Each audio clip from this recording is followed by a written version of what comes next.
From the moment I stepped into Magnetodyne's sleek halls, I felt the curious glances and heard the whispered comments trailing behind me. Starting a new job was never easy, especially when seasoned employees eyed newcomers with a mix of interest and skepticism. I had left behind a broken trust, searching for a fresh start and a place where I could rebuild a sense of normalcy. Joining Magnetodyne was daunting. The busy conversations, constant keyboard clatter, and confident strides of experienced staff were both inspiring and overwhelming. I wanted to fit in, to find a place that didn't remind me of my past. But forming genuine connections in a competitive work environment was its own challenge. When I pushed open the tavern door, the noise was as loud as a stadium cheer. I bet I know what game they're glued to, I thought, a bit sarcastically. The noise dipped as I stepped inside, but I ignored the looks and scanned the room until I saw Marge waving from her table. As I walked over, the volume resumed. Marge stood up as I approached. Unsure of what to do, I offered a handshake, but she pulled me into a warm hug. That gesture meant more than she knew. Most of the executive secretaries had been indifferent toward me. As the president's secretary, Marge was respected, so her inviting me out was significant. "I'm glad you came, Jessica," Marge said as we sat down. "I wanted to get to know you better." "Thanks for inviting me, Marge," I replied. "My friends call me Jess." A cheerful waitress appeared to take our orders. Marge ordered a beer and I asked for a wine spritzer. She raised her eyebrows slightly but didn't comment. "I really appreciate this, Marge," I said sincerely. "It's been hard settling in at Magnetodyne, so it means a lot that you reached out. Some of the other women haven't been very welcoming." Marge patted my hand. "It's not that they dislike you, Jess. You're new. And Mary, the woman you replaced, was with us for years." "That makes sense," I nodded. "And," Marge added, "your appearance might be a factor. Some of the women feel a bit intimidated because you're so Please don't say that, Marge," I interrupted. She raised her brows again as I quickly explained, "I'm not trying to be modest, but I'm not beautiful enough to be a model." She gave me a doubtful look. "I'm not so sure. Most of us would love to look like you, and that brings a bit of envy. They wouldn't envy me if they knew how it's affected my life. Beauty can be more of a curse than an advantage," I said. Marge looked skeptical. "We spend so much on clothes, hair, and makeup to look the way you do naturally. We're the ones cursed." I shook my head. "You might think that, but you'd be wrong." I avoid making eye contact with men because they often take it as an invitation. "Is that so bad?" Marge asked with a smile. "Yes," I said firmly. "It happens so often and most of them are creepy or annoying." "Oh, come on," Marge laughed. "There must be nice guys too." "You'd be surprised," I said. "The nice ones think I'm out of their league, so it's mostly the pushy ones who approach me." "I can't believe you don't get attention from decent men." "What about them? In my experience, they're often worse.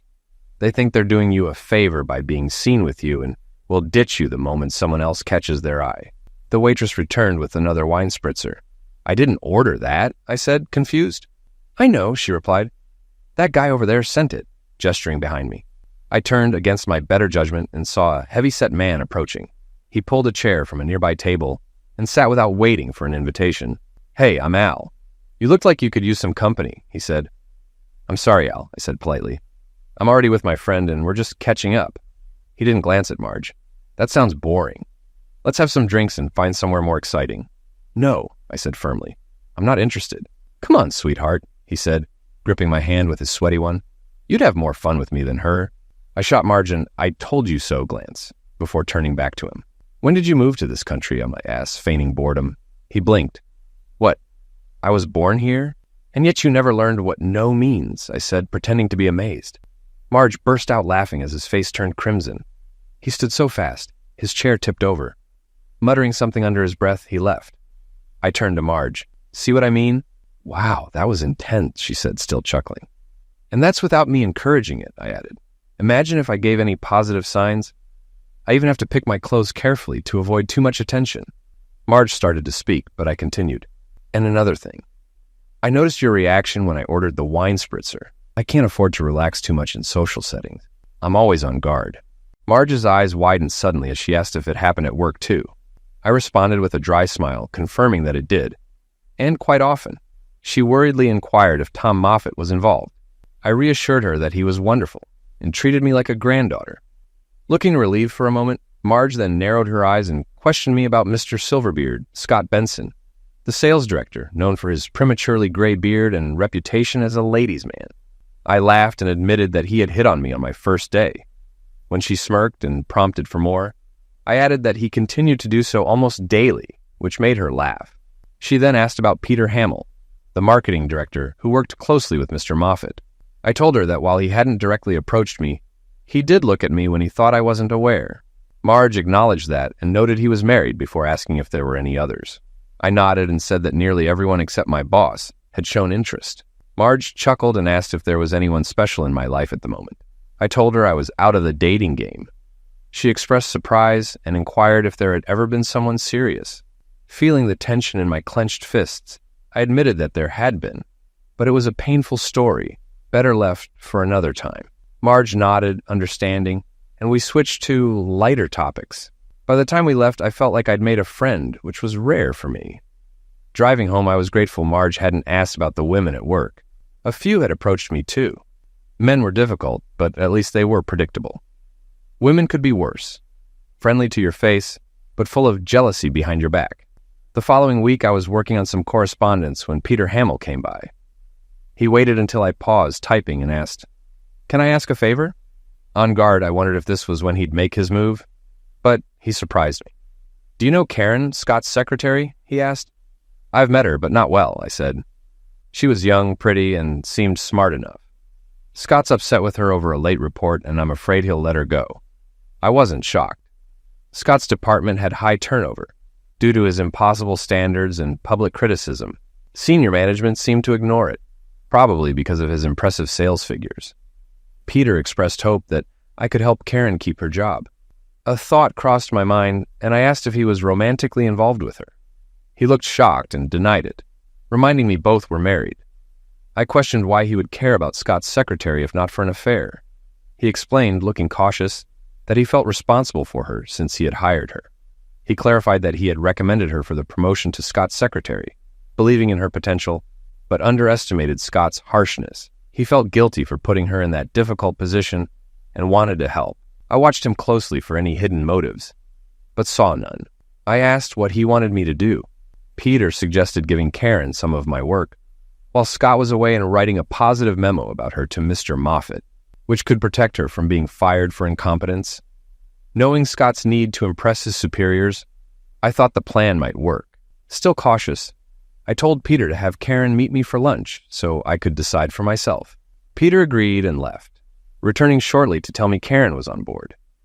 We met for lunch, and after a brief interruption from the overly chatty waiter, I got to the point. I asked if she and Peter were involved or if he had made advances. She was genuinely surprised and denied both, insisting she was happily married and that Peter knew her husband. Her response felt sincere. I told Karen I still didn't understand why Peter was helping, but she suggested that he was just a kind person. She seemed sincere, so I decided to help her and outline the plan, which she appreciated. A week later, I noticed Peter near my desk. He thanked me for helping Karen, mentioning he saw my memo on Scott's desk. I replied that I was happy to help and that Karen had potential. Feeling guilty for doubting him earlier, I told him I was impressed by his effort.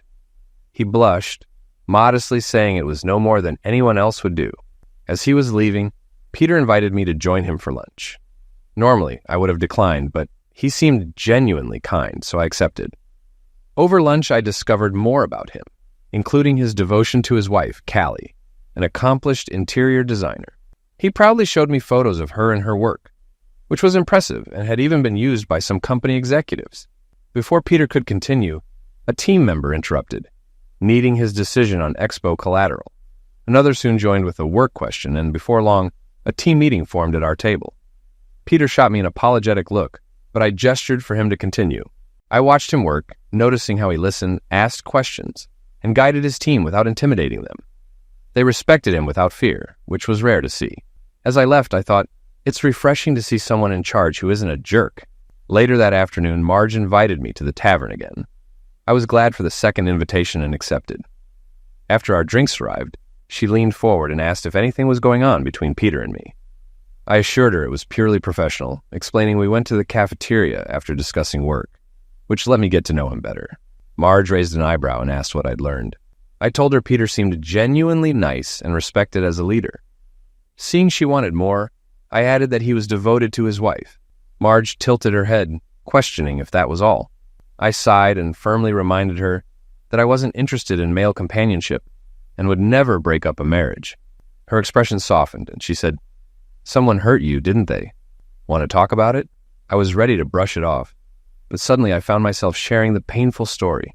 I explained that I met my husband during my senior year of college, and we married after graduation. At first, life was great. He loved showing me off, and although I felt uneasy, his excitement made it worth it. He soon encouraged me to wear more revealing clothes, and I agreed to please him. Our relationship started well, and our intimacy was fulfilling for me, though not for him. A couple of years in, he suggested role-playing. It hurt at first, but I eventually played along, imagining actors like Brad Pitt. Marge joked, "Good choice," before quieting down. But that wasn't enough. He pushed me to think about past boyfriends and other men we knew, which made me uncomfortable, but I went along. Then he wanted me to flirt with strangers at bars. After admitting some were attractive, he became more excited, and for a while, our relationship thrived on it. But when he suggested I date someone else for real, I was stunned. I told him he was the only man I wanted, and that I truly meant forsaking all others.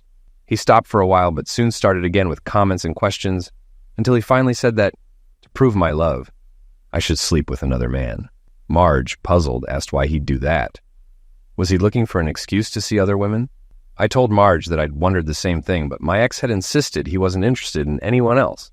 He claimed he just wanted to watch me with other men and kept saying it would make me happy. I told him the only thing that would make me happy was for him to drop the idea. But he didn't, did he? Marge asked. I confirmed that he hadn't. One Friday I came home to see an unfamiliar car in front of our house. Inside, my husband was speaking with two large men.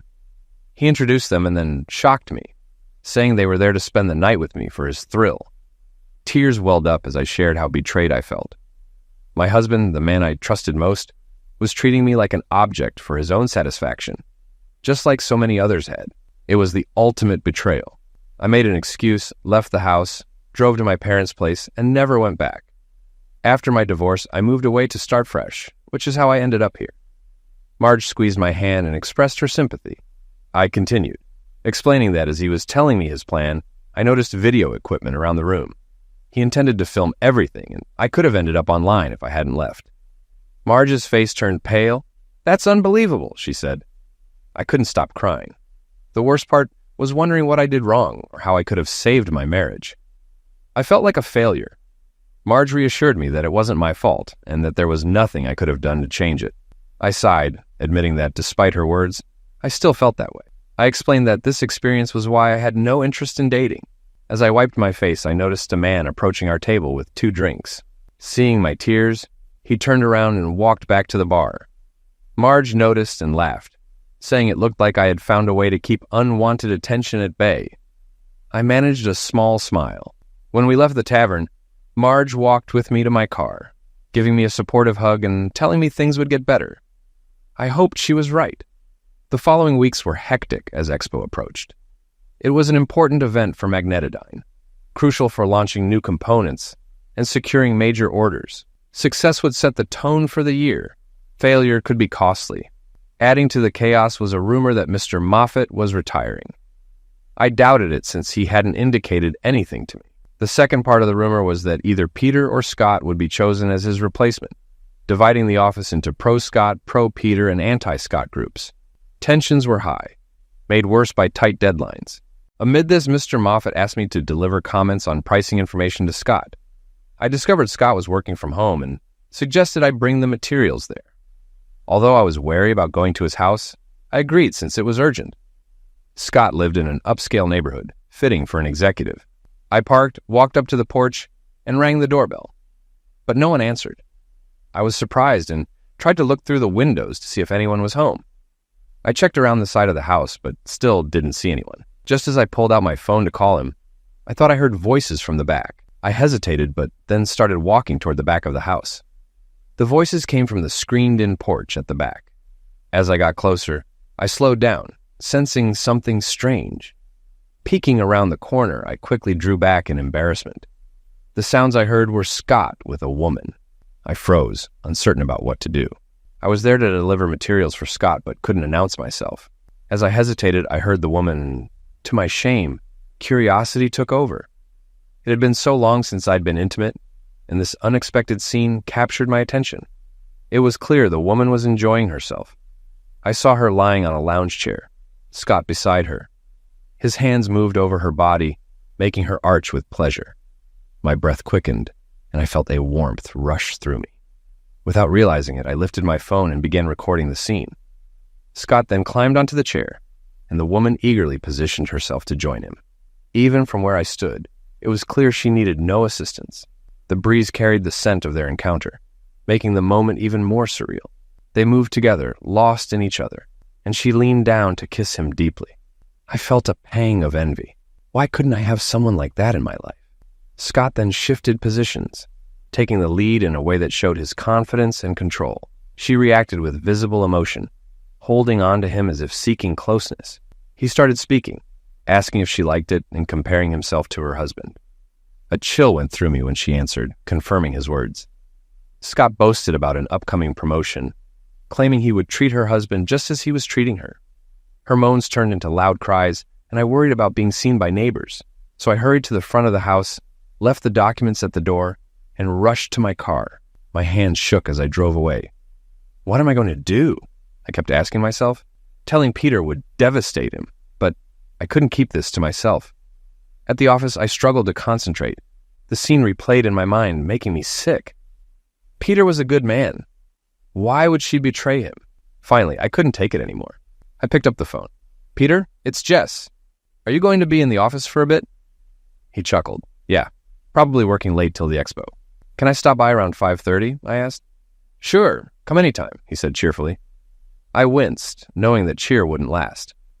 Walking to Peter's office felt like heading into surgery. You know you have to do it, but every instinct tells you to turn around. Peter greeted me warmly, but his smile faded when he saw my face. What's wrong, Jess? I sank into a chair. I have bad news, Peter. I wish I didn't have to tell you this. It's okay, he said. Just tell me. Avoiding his eyes, I explained. I went to deliver documents to Scott's house today. When no one answered, I walked around and heard noises. I looked at his porch and saw this. I played the video on my phone and handed it to Peter. His initial reaction was a bitter laugh. So that's working from home, he said, not surprised. He tried to return my phone, but I urged him to watch further. As he continued, I saw the moment he realized what was happening. His face fell, showing pain and anger. I felt tears come. It's hard seeing someone's world fall apart. When I reached for the phone, he gripped it tightly. There's more, isn't there? He asked, strained. You don't want to see it, Peter, I said, knowing he wouldn't stop. The video played on, with Peter's wife's voice confirming everything. He went pale. I silently wished I'd never have to see anyone that broken again. When the video ended, Peter slumped in his chair. After a moment, he looked up, eyes hollow. The worst part? It's not just that Callie cheated. It's how she held him, kissed him. It was more than an affair. I couldn't find words to comfort him. All I could say was, I'm so sorry, Peter. Suddenly, something clicked. Peter, Scott wanted me to see this. He asked Mr. Moffat to have me deliver those papers. He wanted me to witness it and tell you. Peter's face hardened. He's always hated me. This is his way of getting back. But why? I asked. You two are rivals. But why go this far? Peter sighed. Before you joined, Scott worked for me. I thought he was smart but reckless. I saved his job once when he lashed out over an audit. I calmed him down and fixed the situation. Later, I recommended him for a promotion. Confused, I asked, he resents you for that? Shouldn't he be grateful? Peter shook his head. In Scott's mind, being indebted to anyone is unacceptable. He never forgave me for it. But why reveal the affair? Isn't he risking trouble? Peter's voice was bitter. The company would consider it a personal matter. Scott wants me to react and sabotage myself, or be so humiliated that my work suffers during a messy divorce. He looked at me, his tone serious. And he chose you as the messenger to get back at you for resisting him. I flushed with embarrassment, then anger. But my main concern was Peter. What will you do now? I asked. He clenched his fists for a moment before relaxing. Right now, I'm just going to focus on preparing for Expo. I can't afford to lose my job, but after that, I'm divorcing Callie and figuring out how to deal with Scott. Peter, I've been betrayed before, so I can understand some of what you're going through. If you need anything, just ask. But please, don't do anything that could hurt you. Thanks, Jess, he said quietly. I appreciate it, and I know how hard it must have been for you to tell me. For now, please, keep this to yourself. I'll bury myself in work. That's the only way I know to handle the pain. He managed a small smile. It also gives me a reason to stay away from Callie. As I turned to leave, I glanced back, feeling my heart break. Seeing a good man's life fall apart was devastating. The days leading up to Expo were tense. Some of it was typical pre-event pressure, but there was added friction between marketing and sales. Rumors spread that Mr. Moffat's retirement was near and that Scott Benson might take over. This fueled tension. Scott's team worked hard to impress him, while Peter's team grew anxious at the thought of Scott leading. I became an unofficial part of Peter's team, offering help when I could. At first, I got a few curious looks at the lunch table. But once Peter welcomed me, the team did too. They didn't hide their frustration. If Scott becomes VP, it'll ruin the company, was a common sentiment. It was unsettling to hear talented employees talk about leaving if Scott got promoted. Meanwhile, their respect for Peter was high. When he wasn't around, they shared stories of how he'd helped solve problems, offering advice that motivated them to improve.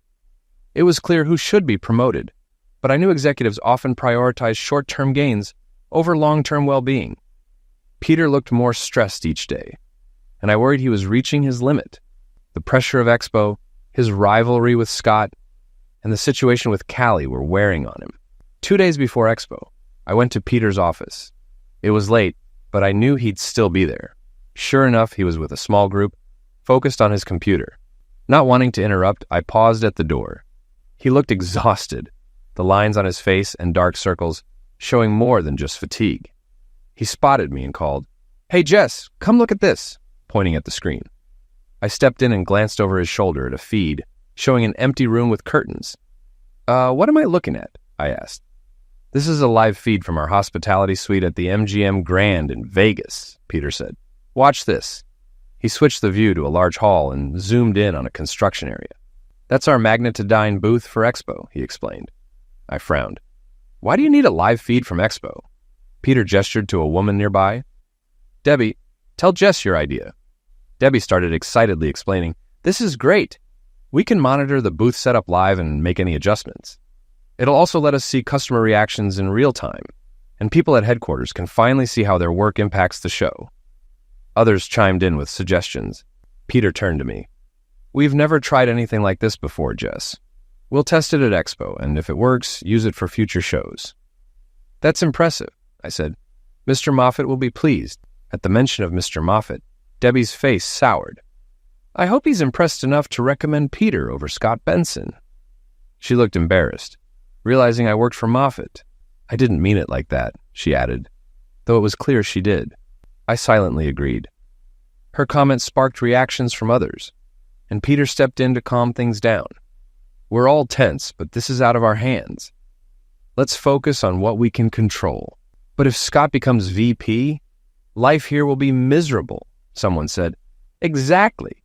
Why can't they see he'd be a terrible leader?" added another. Peter's eyes lit up. "What if they could see? What if they saw me in action?" "Now that would be perfect, but how?" someone asked. Peter shared his plan, and the room buzzed with excitement and questions. The team's objections eventually turned into a solid plan. Peter raised his hand.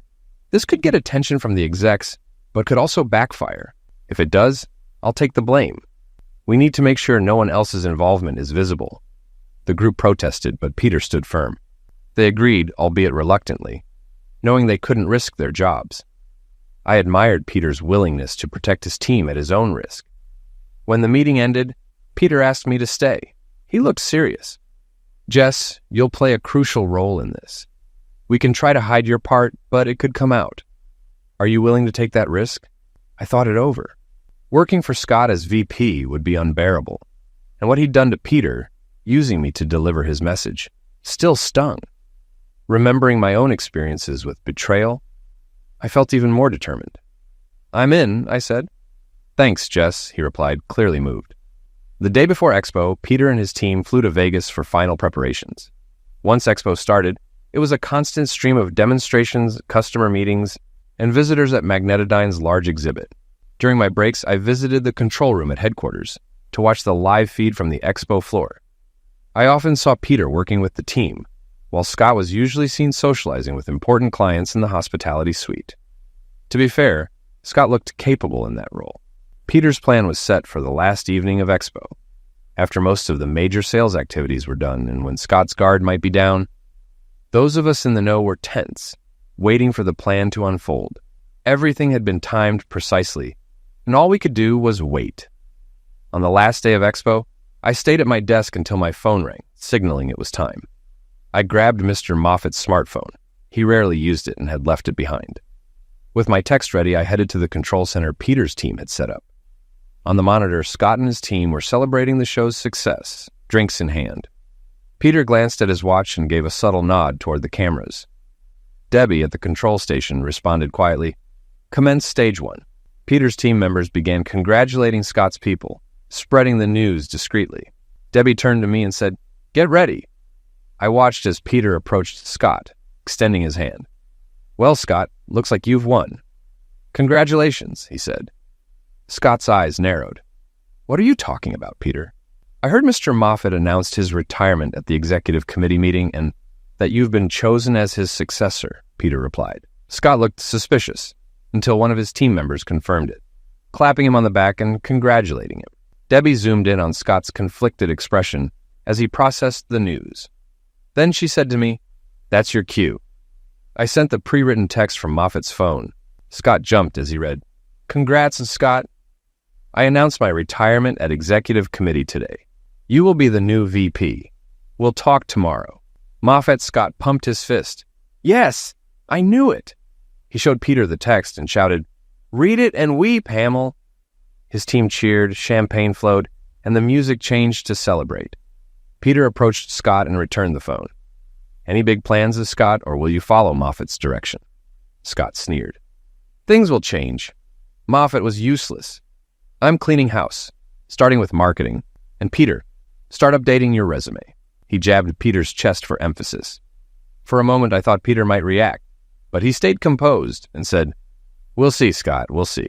The crowd around Scott pulled him away from the confrontation, and we heard him shout, "Come on, everyone, let's party. Drinks are on me." Peter turned to the hidden cameras and said quietly, "We got exactly what we needed. Tell everyone to leave the hospitality suite now. No confrontations." He adjusted the mic and the sound cut out. At the control desk, Debbie gave quick instructions, and Peter's team quietly left the suite. When the last person was out, she turned to me with a triumphant look. "We did it." When Moffat and the other execs see Scott's outburst, they'll see the real him, and they won't like it. I felt like celebrating. It seemed too perfect. There might be questions about why Scott thought he was promoted, but Mr. Moffat and the others would likely overlook them given Scott's behavior. Not only had Scott insulted Mr. Moffat, but he also attacked the marketing team, which Moffat respected. I felt confident this would be Scott's downfall. I couldn't sleep that night, so I went to work early. Mr. Moffat always held post-show reviews, and I was eager for this one. The executive suite was empty when I arrived, so I went to Peter's area. There, I found Debbie crying at her desk. "Debbie, what happened?" I asked.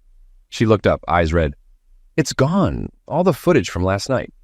The server crashed overnight, and we don't have a backup." Peter walked in, overhearing her. He turned pale. "What do we do now?" I asked. He shook his head. "I don't know. This could be bad." To my surprise, Peter comforted Debbie. "It's okay, Deb. It wasn't your fault. You did everything right. Sometimes things go wrong." "I should have backed it up," she sobbed. "No one could have expected the server to crash," he reassured her. He turned to me. "Get to your office and try to stall Mr. Moffat. I'll think of something." I nodded and left, holding back my own tears. We had lost the evidence, and now Peter had to explain his actions. What seemed like a victory had turned into a disaster. At my desk, I composed myself just as Mr. Moffat walked in, clearly furious. "Call Scott Benson's office and get him up here," he ordered. I called and informed Mr. Moffat that Scott hadn't arrived yet. "Tell her I need to see him as soon as he gets in, and get Peter up here too," he said. I called Peter. Mr. Moffat wants you and Scott here ASAP, I said quietly. And he's very angry. Peter sighed. All right, Jess, I'll be right there. When he arrived, he looked defeated, but gave me a weak smile before entering the office. I thought, it's probably my fate too when Mr. Moffat finds out. With the door open, I listened nervously. Mr. Moffat, usually composed, was direct. What can you tell me about the events at the Magnetodyne suite last night? Peter began. After Expo ended, we gathered at the suite to relax. Then, before he could finish, Scott Benson walked in, looking disheveled but smug. He glanced at Peter and then said to Mr. Moffat, Sorry for being late, boss. Last night's celebration got a bit out of hand. Mr. Moffat glared at Scott. What exactly were you celebrating? He demanded. Scott, unfazed, replied, My team was celebrating my promotion to VP after your retirement, as if explaining to a child. What? I never said I was retiring, Mr. Moffat shot back. Yes, you did, Scott insisted, at yesterday's executive committee meeting. I did not, Mr. Moffat said, his tone sharp, and there was no discussion of a successor. Peter exchanged a quick glance with me, clearly uncomfortable with where this was going. Scott pushed on, holding up his phone. I have your text message here, he said confidently. Mr. Moffat looked baffled. I never sent you any text. Yes, you did, Scott said, scrolling through his phone, only to pause and frown. It's gone. Someone erased it. I thought I saw Peter smirk for a moment, but his expression was blank when Scott turned to him. Scott wasn't done. He grabbed Mr. Moffat's phone from the desk. No password? He muttered, checking the text messages, which were empty. Where are your texts? He demanded. I don't send texts, Mr. Moffat said, getting angrier. I make calls. Scott glanced around suspiciously. Someone erased the message announcing my promotion? He looked at Peter, then at me, making me duck out of sight. Young man, Mr. Moffat said sternly, we're here to discuss what happened in the hospitality suite. Care to explain? Scott stammered. It was just a celebration after I was tricked into thinking I'd been promoted. I see, Mr. Moffat said coldly. Ms. Martin, help me set up my computer. I expanded the screen and confirmed it was ready. Check my email for one from Lucas Masterson, Mr. Moffat directed. He turned to Scott and Peter. Does that name mean anything to you? Yes, Scott replied. He's president of Masterson Industries, our biggest client. Good, Mr. Moffat said dryly. Wouldn't you agree we should maintain a professional image with him? Of course, Scott said, puzzled. Mr. Moffat's voice grew colder. Lucas, an old friend, called last night, asking if our expo conduct was typical. When I didn't know, he sent photos. Ms. Martin, show them. I started the slideshow. The first image showed our sales team at the bar. The next showed Scott on stage, bottle in hand, leading a cheer, the company logo in the background. The following images depicted Scott with two young women, all clearly intoxicated, dancing provocatively. The room gasped when the next photo appeared. One woman had lost her clothes, and Scott was touching her as the crowd cheered. Then the final image flashed. Scott using a 3D model of the company logo inappropriately. Turn it off, Mr. Moffat barked. I shut down the screen. Mr. Benson, you disgraced yourself and Magnetodyne Industries, he thundered. Scott, red-faced, protested. This only happened because I was tricked into thinking I was promoted. Thank goodness you weren't promoted, Mr. Moffat shouted before regaining some composure. It doesn't matter why you acted that way. Your behavior was outrageous and unacceptable. Even without our top client witnessing it, you were setting a terrible example for your team. He turned to me abruptly. Ms. Martin, call HR and security. Have them escort Mr. Benson to his office and give him 15 minutes to gather his personal items. Effective immediately, he is terminated for cause. Yes, sir, I said quickly, and made the calls. Behind me, Scott yelled, This is all your fault, Hamill. You set me up. Before he could continue, security arrived and escorted Scott out. As they waited for the elevator, Peter stepped beside Scott. From my spot in the hallway, I heard Peter whisper, You betrayed me, and now it's your turn, Scott growled, but security stepped in between them. The elevator doors opened, and HR joined them as they left. Peter and I were left behind. As I turned to return, Peter said quietly, Come see me when you can. We need to talk. I nodded and returned to Mr. Moffat's office. Anything else you need, Mr. Moffat? I asked. He looked up, visibly exhausted. Yes, 3 things, Ms. Martin. First, I'm sorry for making you see those photos. I managed to stop before the worst, but I hadn't remembered what happened before. I smiled slightly at his consideration. Second, Please call Lucas Masterson so I can apologize and update him on our actions. I started for my desk, but he stopped me. And can you remove those photos from my computer and phone? I don't ever want to see them again. I nodded, taking his phone back to my desk. Before I left, he looked at me shrewdly. I don't know who led Scott to believe he'd been promoted, he said, making my heart pound.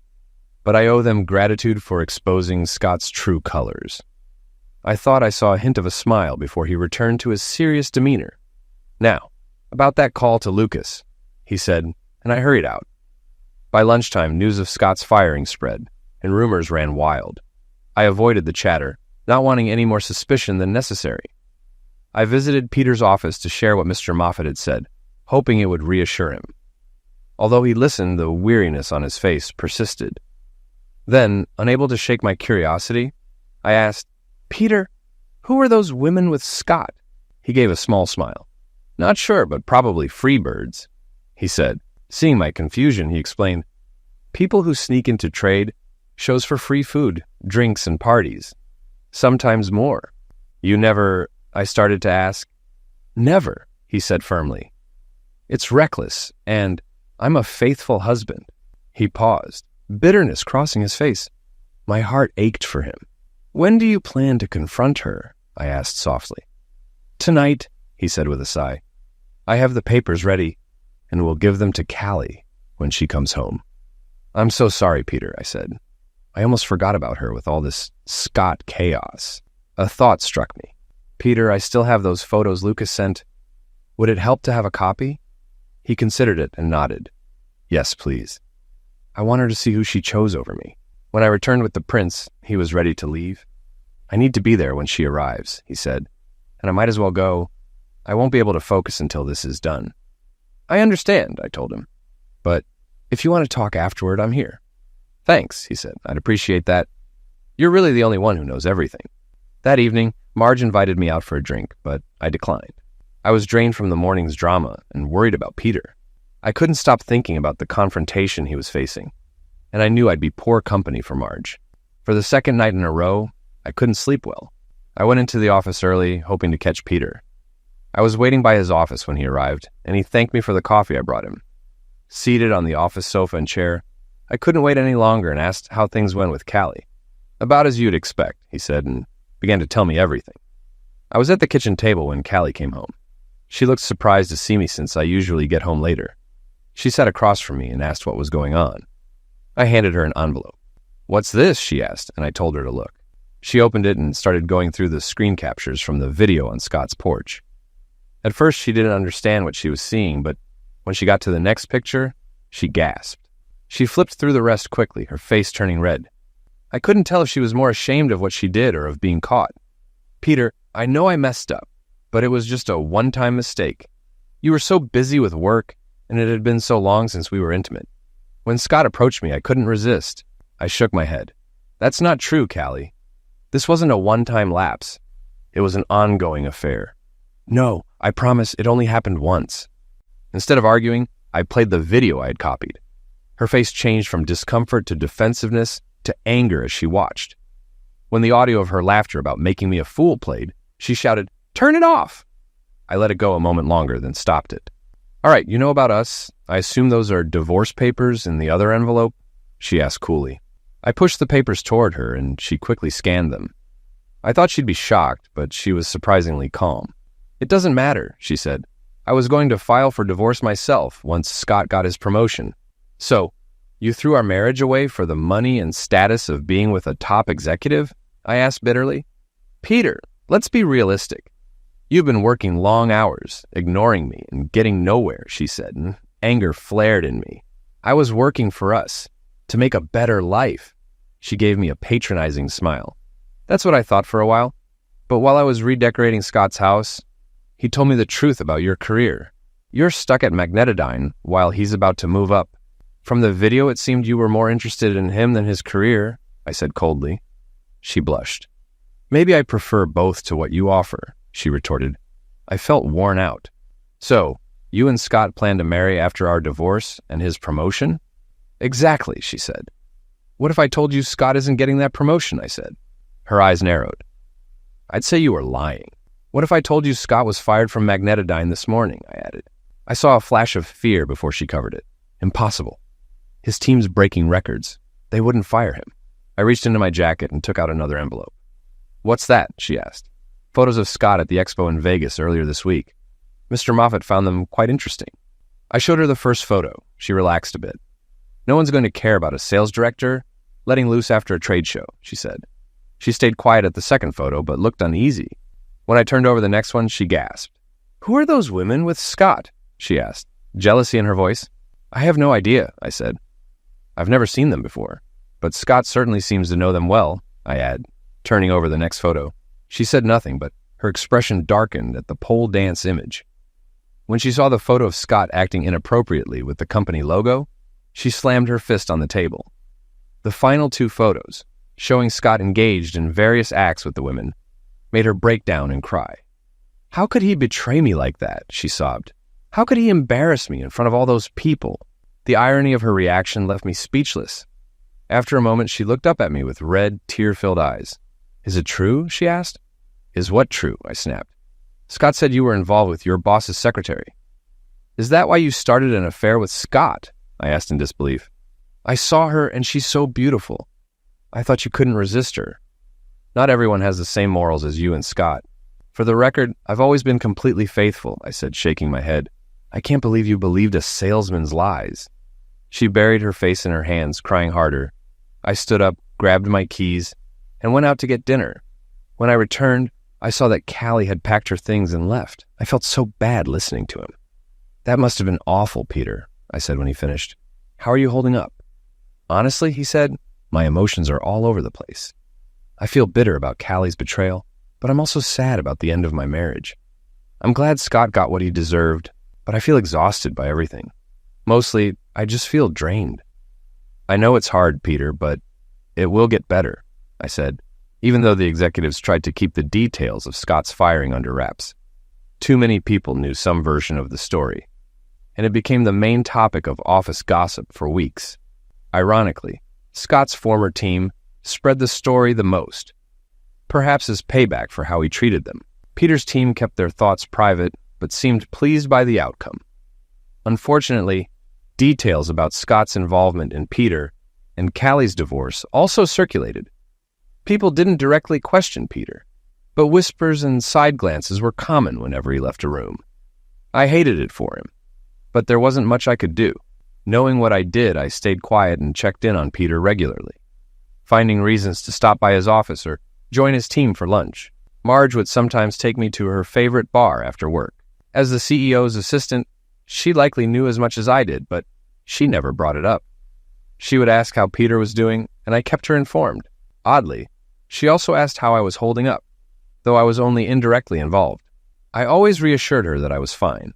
About 4 months later, Debbie, who ran the control desk at Expo, called me. She said Peter's team was planning a surprise celebration after work and asked if I'd like to join. When I asked why, she explained that Peter's divorce had just been finalized. I told her I'd be there. The celebration was held in a private room at a bar popular with the marketing team. The room was decorated with banners saying, "Free at last," "Peter is available," and "Look out, ladies." It seemed juvenile and tasteless to me, but everyone else enjoyed it. The noise was loud, fueled by several kegs of beer being quickly emptied.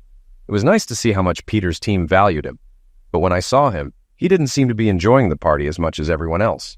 Someone coaxed him to make a speech, and after resisting, he climbed onto a table. He kept it brief, thanking everyone for the party and acknowledging their hard work at Expo. Then he told them to keep having fun and stepped down. As the party continued, I made my way to him and we sat at an empty table. "Thanks for coming, Jess," he said. "What do you think of the party?" I studied his face and noticed the lines around his eyes were still there. "More importantly, how do you feel about it, Peter?" I asked. The smile he was trying to maintain slipped, revealing how unhappy he really was. I know I should be excited about being single again, but honestly, I just feel down, and I'm not even sure why.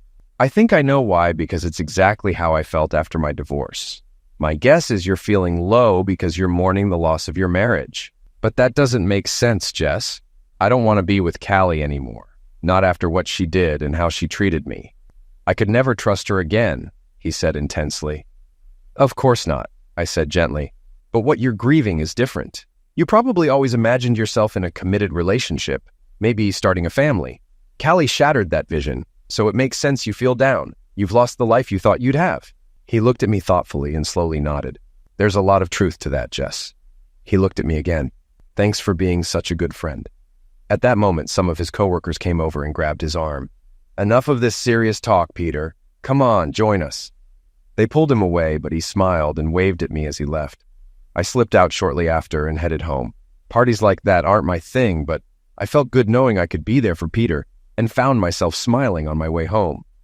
With his divorce finalized, I kept waiting for Peter to lift out of his depression. In some ways, it was clear he was healing, but it didn't seem to change how he acted around me. He would wave and smile when he saw me, and we still connected easily during conversations. But I kept searching for something more that I never found. A couple of weeks later, Mr. Moffat called me into his office. After asking me to close the door, he gestured for me to sit. "Please keep this confidential, Miss Martin," he said. "Remember the executive committee meeting during Expo? I did tell the committee I was planning to retire, but after the mess with Scott Benson, they asked me to stay and help fix things. Now that everything is back on track, I'm moving forward with my retirement. I'll be announcing it after lunch, but I wanted to give you a heads up." I was stunned by the news, but appreciated his thoughtfulness. "There's something else you should know," he continued. "You'll have a new boss, Peter Hamill. I hope that's good news for you." "Oh, Mr. Moffat, I'm thrilled for Peter, but I'll miss working for you. You've been wonderful." I stood up and hugged him. He smiled and said some kind words before asking me to call Peter to his office. When their meeting ended and Peter came out, I made sure to congratulate him on his well-deserved promotion. "Thanks, Jess," he said warmly. "That means a lot." As he walked away, his warmth lingered with me, but by the afternoon I felt down again. At the end of the day, Marge came by and asked me to join her at the tavern. "Marge, I have things to do at home," I said, but she wouldn't take no for an answer.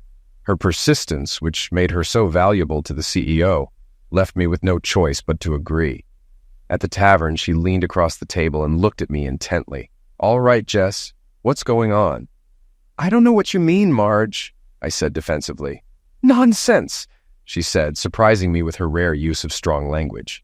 "You've been moping around for weeks like someone with a sick pet, and today you're acting like it died. I'd think you'd be happy about working for Peter. So what's wrong?" I tried to hold back, but something broke inside, and I found myself wiping away tears as I tried to explain. "Peter's promotion is the last straw, Marge. I don't know if I can handle seeing him every day." "I don't get it, Jess. Why not?" I sniffled. "I know his wife's affair and the divorce were hard on him, but I thought once it was over, he might relax around me, maybe want to go out. But he still treats me like just a friend, part of the team. It's tearing me up." Marge's expression softened. "You really care about him, don't you? You always have." "No," I objected. "I didn't have feelings for him while he was married. I admired him and liked working with him, but it was purely professional. I would never let myself get interested in a married man." "For someone who wasn't interested like that, you sure spent a lot of time with him," Marge said dryly. "I had to," I replied. "He was an important part of Mr. Moffat's team." "Uh-huh, sure," Marge said with a hint of sarcasm. "But after you saw his wife with Scott, your perspective started to change." "How did you know that?" I gasped. Marge just smiled knowingly. Then her expression turned serious. "So you thought you had a connection with Peter and hoped it would turn into something special, right?" "I guess so," I admitted softly. She looked at me for a moment, then said, "You know, you really are being clueless." "Now, wait a minute, Marge," I said, annoyed. "You might be my friend, but you can't talk to me like that." She crossed her arms and leaned forward. "I meant what I said. You're acting clueless. Now listen to me. Half the people at Magnetodyne know you have a big crush on Peter Hamill. But what have you done to show him that?" "I've done plenty," I said defensively. "I visit him whenever I can. I make it a point to sit with his team at lunch in the cafeteria. Isn't that what you did when he was still married?" Marge interrupted. "Well, yes," I admitted. "But not as often," I added weakly. "So how would he know your feelings have changed if your behavior hasn't?" she asked. Before I could answer, she pressed on. "Have you ever even touched him?" "No," I said, surprised. "I would never do that." "I mean, touched his arm or hand, something to create a connection." "I'm sure I have," I said, stalling, but I couldn't remember a specific instance. "You're afraid to touch men because you think they'll misinterpret it, aren't you?" "Maybe a little," I admitted. She continued looking at me. Then she said, "You know what your problem is, Jess? You're too beautiful. I opened my mouth to speak, but Marge cut me off. Your whole life, you've relied on your looks. You never had to worry about finding men. They were always coming to you. I bet your first husband approached you, not the other way around. I looked down at the table. Well, maybe. He did come up to me at a college party. Exactly. You're used to being passive, waiting for the guy to make the first move. If he doesn't, you dismiss him and wait for the next one. But, and that's not all, you use your beauty as a shield to keep men at a distance, even those you might actually be interested in. But, and you do that not out of arrogance or ego, but because you're scared. You're afraid to take a risk and open yourself up, worried that you might make a bad choice. So you hide behind your looks, hoping that Mr. Right will find a way to break through those defenses. I was speechless, but Marge continued. I'd bet that the reason you're so afraid is because the one man you chose, the one you believed was Mr. Right, ended up being your biggest mistake. Since then, you've been too scared to take a risk again. So even though part of you wants to build something with Peter, another part tells you to step back and wait. You just linger and hope he'll break through and chase you. I couldn't meet her eyes. She came over, hugged me, and kissed my cheek. Think about what I said, Jess. See if there's any truth to it. Then she left. That night, I lay in bed, tossing and turning, replaying Marge's words. Some of what she said stung, and not all of it was accurate. But I had to admit she'd been right about many things. By early morning, I made a decision. Even then, I barely slept. When I got to work, I made a phone call and moved ahead with my plan. I wasn't sure it was the right move, but at least I wasn't being passive. Shortly after I returned to my desk, Peter came to meet with Mr. Moffat again. They spent a long time reviewing marketing plans, but eventually the meeting ended. As Peter passed my desk, he said, I'm looking forward to working more closely with you, Jess. I took a deep breath and stood up. Peter, I met with HR this morning and arranged for a transfer. In 2 weeks, I'll be starting in a new department.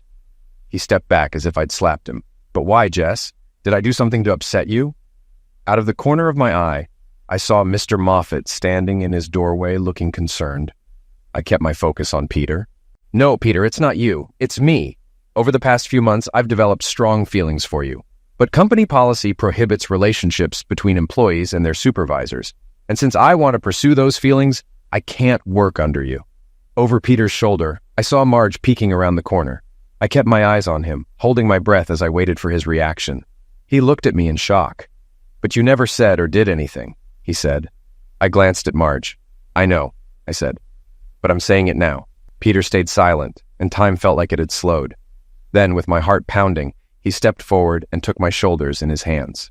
Given the circumstances, I think we can skip the customary 2 weeks' notice, he said, and kissed me with such intensity and promise that I barely heard the applause coming from Marge and Mr. Moffat.